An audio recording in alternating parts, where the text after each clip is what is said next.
નમસ્કાર, મારા સનાતની પરિવાર આધ્યાત્મની દુનિયામાં આપ સર્વેનું ખૂબ ખૂબ સ્વાગત છે। યોગેશ્વર શ્રી કૃષ્ણ ભગવાન શ્રી કૃષ્ણની યોગેશ્વર સ્વરૂપની એટલે કે સુદર્શનધારી ભગવાન શ્રી કૃષ્ણની પૂજા અને અર્ચના કરવી જરૂરી છે। મિત્રો, બાલકૃષ્ણની આપણે લીલાઓ જોઈ અને એ લીલાઓથી જ આપણને ખબર પડે છે કે ભગવાન શ્રી કૃષ્ણએ કેટલી અજીબ લીલાઓ કરી છે જે મનુષ્યને માટે સમજવી ઘણી જ મુશ્કેલ છે। તો એના માટે મિત્રો આવી કથાઓનું ગહન કરતા રહીએ। એના માટે આ ચેનલ પર જો આપ નવા હો તો સ્પિરિચ્યુઅલ વર્લ્ડ આધ્યાત્મિક ચેનલને સબસ્ક્રાઈબ કરી લો, સાથે સાથે બેલ આઇકનને પણ પ્રેસ કરવાનું ના ભૂલતા અને વિડીયો પસંદ આવે તો લાઈક અને શેર પણ કરી દેજો।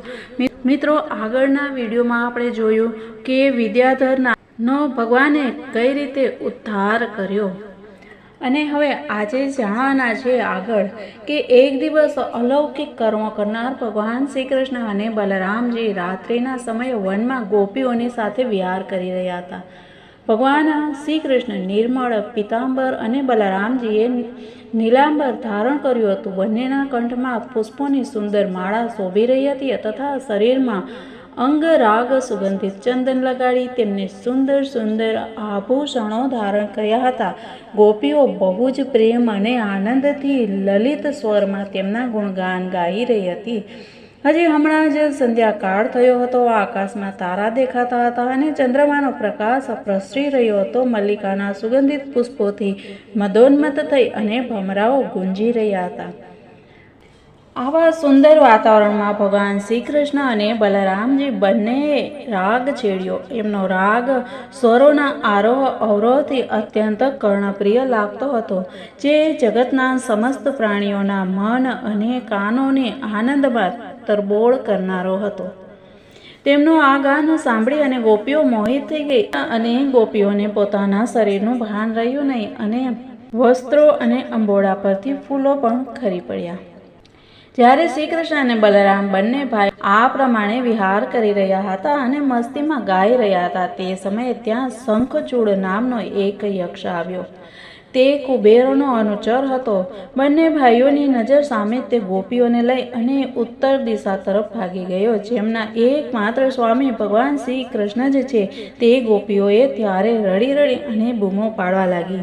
બંને ભાઈઓએ જોયું કે જાણે કોઈ ચોર ગાયોને હાંકી જાય તે જ પ્રમાણે આ યક્ષ અમારી પ્રિય ગોપીઓને લઈ જઈ રહ્યો છે અને તે કૃષ્ણના પોકાર કરી રહી છે। તે જ સમયે બંને ભાઈઓ તે તરફ દોડ્યા। ડરો નહીં, આ પ્રમાણે અભય વાણી કહેતા હાથમાં સાલના વૃક્ષ લઈ અને ખૂબ જ વેગપૂર્વક ક્ષણભરમાં જ તે યક્ષ પાસે પહોંચી ગયા। યક્ષે જોયું કે કાળ અને મૃત્યુ જેવા આ બંને ભાઈઓ મારી પાસે આવી ગયા છે ત્યારે તે મૂર્ખ ગભરાઈ ગયો। તેણે ગોપીઓને ત્યાં જ છોડી દીધી અને સ્વયં જીવ બચાવવા માટે ભાગ્યો। ત્યારે ગોપીઓની રક્ષા કરવા માટે બલરામજી ત્યાં ઊભા રહી ગયા, પરંતુ ભગવાન શ્રી કૃષ્ણ જ્યાં તે યક્ષ ભાગીને ગયો તેની પાછળ દોડ્યા। તેઓ ઈચ્છતા હતા કે તેના માથા પરનો ચૂડામણી કાઢી લો।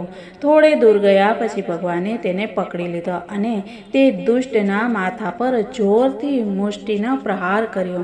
ત્યારે ચૂડામણી સહિત તેનું મસ્તક ધડથી અલગ થઈ ગયું અને આ પ્રમાણે ભગવાન શ્રી કૃષ્ણએ શંખચૂડને મારી અને તે તેજસ્વી મણી લઈ અને પાછા આવી ગયા।